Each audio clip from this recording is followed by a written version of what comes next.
Family time ഫ്രെയിംസിന്റെ പുതിയൊരു വീഡിയോയിലേക്ക് എല്ലാവർക്കും സ്വാഗതം കേട്ടോ. ഇന്ന് ഞാനിവിടെ ഉണ്ടാക്കാൻ പോണത് ഒരു അടിപൊളി സാമ്പാറാണ്. നമ്മള് ഓണൊക്കെ അല്ലേ വരാൻ പോണത്. അപ്പോൾ ഓണത്തിന് അതേപോലെ നമ്മള് കല്യാണത്തിനൊക്കെ ഉണ്ടാക്കണ സാമ്പാറിന്റെ റെസിപ്പിയാണ് ഇട്ടത്. അപ്പോൾ സാമ്പാറിന് വേണ്ട സാധനങ്ങളാണ് ഇതൊക്കെ.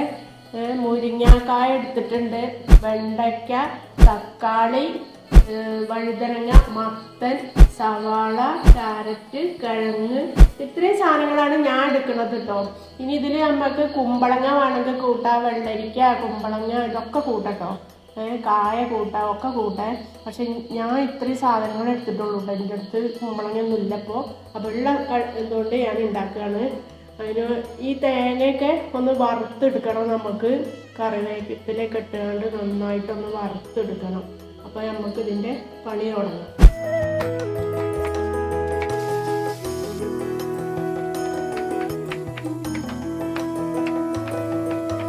സാമ്പാറിന് വേണ്ട സവാളയാണ് ഇത് അരിഞ്ഞ് വെച്ചത്. ഇത് ഇത്ര കനത്തിൽ അരിഞ്ഞാൽ മതി. അതേപോലെ വെണ്ടയ്ക്ക, ഇത് രണ്ടും ഒന്ന് വഴറ്റിയെടുക്കണം. അതാണ് ഇത് വേറെ വേറെ വെച്ചത് കേട്ടോ. ഇതിന് നമ്മൾ സവാളയല്ല, സാധാരണ നമ്മൾക്ക് കൊച്ചുള്ളിയാണ് ഇതിന് ഉപയോഗിക്കുക. പക്ഷെ ഞാൻ ഇതിന് സവാളയാണ് കേട്ടോ ഉപയോഗിക്കുന്നത്. കൊച്ചുള്ളിയാണ് വെച്ചാൽ ഏറ്റവും സ്വാദായിരിക്കും. സാമ്പാറിന് ഏറ്റവും രസം ചെറിയ ഉള്ളി ചേർത്തുകൊണ്ട് സാമ്പാർ വയ്ക്കുമ്പോഴാണ് ഏറ്റവും രസം. അപ്പൊ നമ്മുടെ സാമ്പാറിക്ക് വേണ്ട പരിപ്പ് ആദ്യം ഒന്ന് വേവിച്ചെടുക്കാണ്ട് നമുക്ക്. അപ്പൊ അതൊന്ന് അടുപ്പത്ത് വെക്കാം. അപ്പൊ നമ്മുടെ സാമ്പാറിക്ക് വേണ്ട വെണ്ടയ്ക്ക ഒന്ന് വഴറ്റിയെടുക്കാം നമുക്ക്. വെണ്ടയ്ക്ക നന്നായിട്ട് വഴന്ന് വരണം. അതിൻ്റെ കൊഴുപ്പൊക്കെ ഒന്ന് മാറാൻ വേണ്ടിയിട്ടാണ് നമ്മൾ നന്നായിട്ട് വറുത്തെടുക്കുന്നത്. അപ്പം നമ്മുടെ വെണ്ടയ്ക്ക നല്ലോണം വഴന്ന് വന്നിട്ടുണ്ട്. ഇതിലേക്ക് നമുക്ക് അരിഞ്ഞിട്ട് സവാളയും കൂടി ഒന്ന് ചേർത്ത് കൊടുക്കണേ. സവാള വറുത്തൊന്നും എടുക്കണ്ട, ഒന്ന് ആ പച്ചച്ചോവ ഒന്ന് മാറി കിട്ടിയാൽ മതി.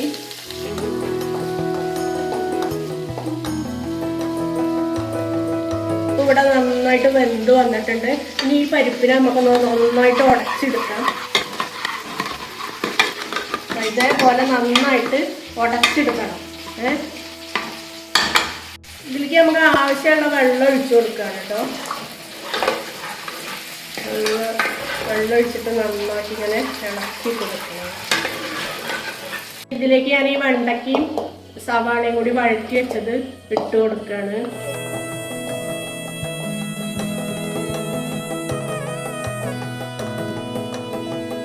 ഇനി ഇതിലേക്ക് ഞാൻ ഈ അരിഞ്ഞു വെച്ച കിഴങ്ങും മത്തനും മുരിങ്ങാക്കായും വഴുതനങ്ങ എല്ലാം ഇതിലോട്ട് ഇട്ട് കൊടുക്കണം. തക്കാളി ഇപ്പോൾ ഇടണില്ല, തക്കാളി പുളി പാർന്നിട്ടേ ഇടാനുള്ളൂ.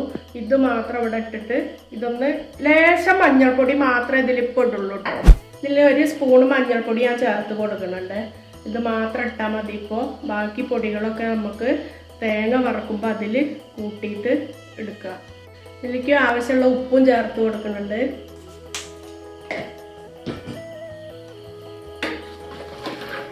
ഇത് നന്നായിട്ട് ഇളക്കി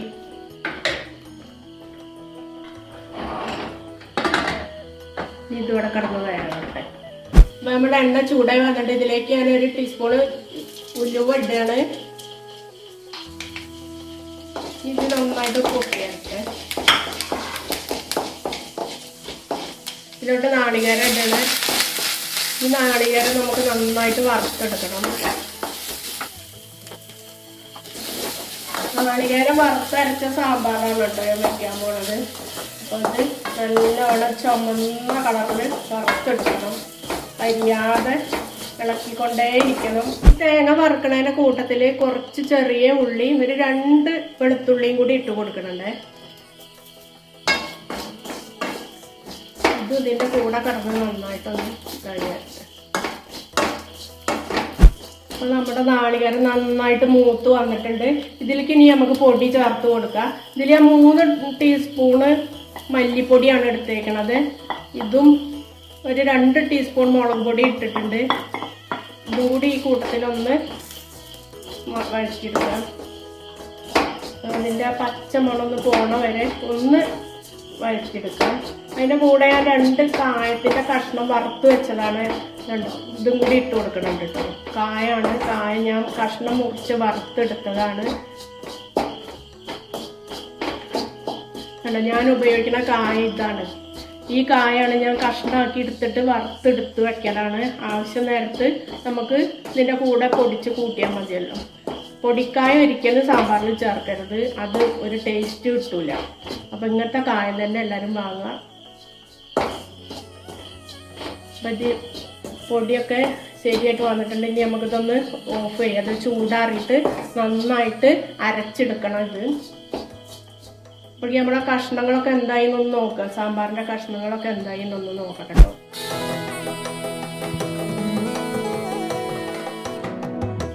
നമ്മുടെ കഷ്ണങ്ങളൊക്കെ നന്നായിട്ട് വെന്ത് വന്നിട്ടുണ്ട്. ഇനി നമുക്ക് ഇത് അടുപ്പത്ത് വെച്ച് പുളി ഒഴിക്കാനുണ്ട്. ഇതിലോട്ട് പുളി ഒഴിക്കണം, തക്കാളി ഇടണം. അപ്പോൾ അതുകൂടി ഞാൻ ചെയ്യാം.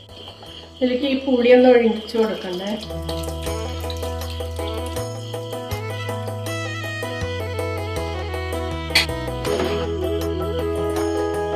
ഈ തക്കാളി ഇതിലേക്ക് ചേർത്ത് കൊടുക്കണ്ടേ.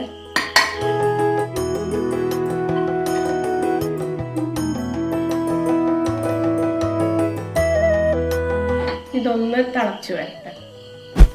നമ്മുടെ നാളികേരവും മല്ലി മുളകും കായും ഒക്കെ പാടെ ഒന്ന് അരച്ചെടുക്കണം. നന്നായിട്ട് അരച്ചെടുക്കണത്.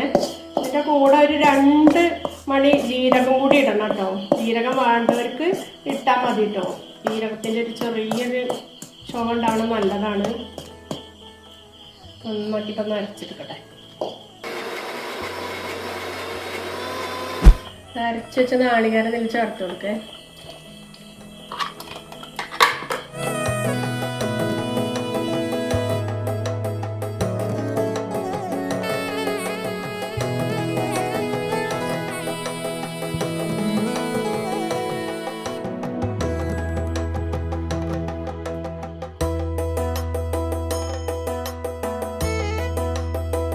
ഇതാണ് നമ്മുടെ സാമ്പാർ. ഇതിലേക്ക് ഞാൻ കുറച്ച് മല്ലിയില ചേർത്ത് കൊടുക്കുന്നുണ്ട് കേട്ടോ. ലാസ്റ്റ് ലേശം മല്ലിയില ചേർത്ത് കൊടുക്കുകയാണ്. അതിൻ്റെ കൂടെ 2 കതിർപ്പ് കറിവേപ്പിലയും കൂടി ഇതിലോട്ട് താഴ്ത്തി വെക്കുന്നുണ്ട്. ഇതിവിടെ കിടന്ന് ഈ ചൂടത്ത് ഇങ്ങനെ കുറച്ച് നേരം ഇരിക്കട്ടെ. ഇനി നമുക്ക് ഈ കറി ഒന്ന് വറുത്തെടുക്കുക. അതിന് ഞാൻ ലേശം കടുക് ഇട്ട് കൊടുക്കുകയാണ്.